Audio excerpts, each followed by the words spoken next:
Paris ऑलिम्पिकमध्ये महाराष्ट्राचा नेमबाज स्वप्नील कुसाळेनं 50 मीटर रायफल 3 पोझिशनच्या प्रकारामध्ये ब्रॉन्झ मेडल पटकावलेलं आहे आणि संपूर्ण महाराष्ट्रासाठी ही अतिशय आनंदाची बातमी आहे। या स्पर्धेमध्ये स्वप्नीलने एकूण 451.4 गुण प्राप्त केले आहेत। भारताचं पॅरिस ऑलिम्पिकमधील हे तिसरं मेडल आहे। स्वप्नील कुसाळे हा महाराष्ट्रातील कोल्हापूर मधल्या कांबळवाडी गावातील आहे आणि स्वप्नील कुसाळे 2012 पासून आंतरराष्ट्रीय स्पर्धांमध्ये भारताचं प्रतिनिधित्व करतोय। आता 12 वर्षांच्या प्रदीर्घ प्रतीक्षेनंतर स्वप्नील कुसाळेनं ऑलिम्पिकमध्ये हे मेडल पटकावलंय।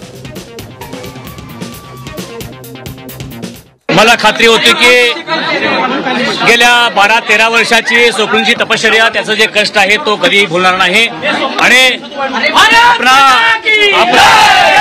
आपला तिरंगा झेंडा तो कधीही खाली पडू देणार नव्हता याची मला खात्री होती। भले तो तिसरा आला तरी चालेल, पण त्यानं तिरंगा झोळी आपला फडकत ठेवलेला आहे याचा मला अभिमान वाटतो। धन्यवाद।